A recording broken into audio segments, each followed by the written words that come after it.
Hey guys, it's Scott from RottenFrags here, just with a little bit of Crysis 2 footage to go along with my review. Just a little bit of background here. For those of you that read my review, you know that I stated the Crysis game series have never really been too into telling a story. I mean, they have, but in my opinion, it hasn't been a very good story. What captures me, obviously, about this game is the gameplay and the amazing graphics. And just to let you guys know, this video was captured from its Xbox 360 gameplay. And I'm sure it looks better on PC. But even for Xbox 360, it's amazing how good it looks. Something to note: I know I didn't perform well, so I don't need anybody to spam. I'm aware that I did not perform well. So this is just more or less to let you guys see what the game looks like and kind of give you my opinion of it. Along with that, I chose to do multiplayer footage simply because, as I said earlier, the single player just, in my opinion, isn't that good, and the multiplayer is kind of what makes this game awesome, in my opinion. So, anyways, just kind of give you a start of what we're looking at here. This is just kind of their team instant action. One of their team instant action games, and this is one of the games. They have like separate rooms, and this is the new recruit room, so level 10 and below play in these rooms, which is kind of a nice thing about that online is that, and then once you're over level 10, it blocks you out of that room, so it's definitely like a very true learning area, which is kind of nice because I definitely got the gist of the multiplayer, and it's helped me as I've gotten higher rankings and whatnot. I'm using the automatic shotgun, as you can see, for most of the game, and then I also switch over to the SCAR and kind of back and forth a little bit. Again, I was having trouble, performing, like I said, so that was I was getting a little frustrated, and that's why I was switching weapons fairly frequently. Anyways, so perks about this game. What's great about it is obviously the gameplay. I mean, it's super smooth. It looks great. I can't say that enough is how amazing it looks, even on Xbox 360. And super smooth gameplay. It feels good in your hands. The controls are great. And it's like, what's amazing about this game is how rewarding it is when you get a kill.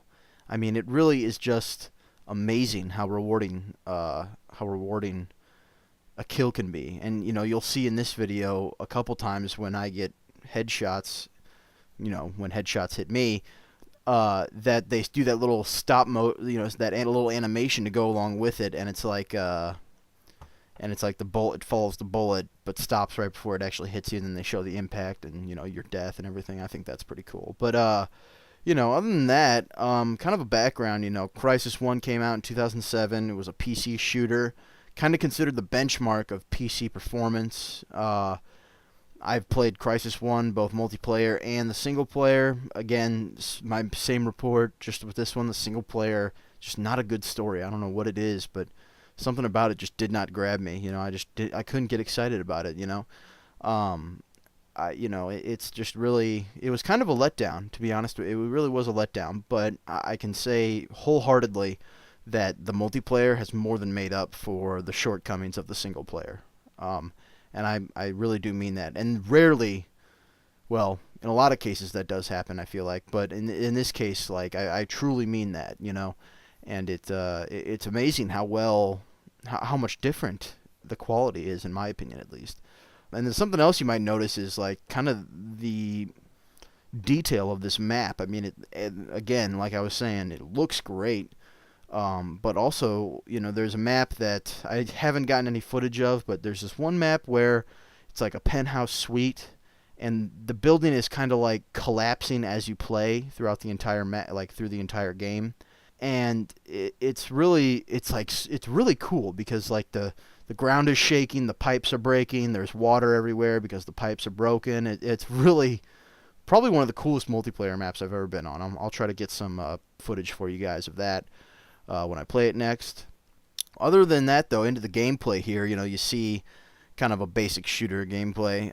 Down in your bottom right corner there, you've got your energy suit meter thingy, and then you've got your ammo, and then down below the energy suit meter, you've got your your agility, your strength, and your stealth. And obviously those little things appear when you turn one of them on using the right bumper or the left bumper, or when you turn on sprint. Another cool thing is that on this, not the particular class, on the shotgun class, when you see me with the shotgun, I have this air stomp feature, which is basically just the coolest move ever if you can actually pull it off in multiplayer. You basically, from a high point, you have to jump, and then you land, and it just does this like weird power jump thing, and just any enemy that's within like a foot, 2 feet of you just gets absolutely annihilated. And it's really cool. But something, a lot of people, big concern was, invisibility cloak. How is this game ever going to be fun? People are just going to walk around, and that's true to an extent. But they've done a really good job with balancing the invisibility cloak. And the way they did that is they basically, if you're in your invisibility cloak and you start shooting at someone, it immediately causes your suit to drain all its energy, or short circuit, as they say. And so then it's basically you have no armor, and so basically you're really extremely vulnerable if you try to shoot, at least in the beginning of the game, try to shoot while in cloak. You have to actually, if you're quick enough, turn off cloak and then start shooting, which in a lot of cases, as that's something I didn't do, and you actually see me do it a couple times in this video, where it completely drains my energy, and and a lot of times it kind of ends up working against you, because a lot of things in this game are like give and take. You want to use the cloak, but you can't shoot while you have the cloak on, and you've got to move quickly. But you can still kind of be seen. You have a silhouette when you're close to someone, when you've got the invisibility cloak on. Well, thanks for watching, guys. We appreciate it. Be sure to head on over to RottenFrags.net to see my full Crysis 2 review, and definitely be looking for more videos from Chris and I in the future.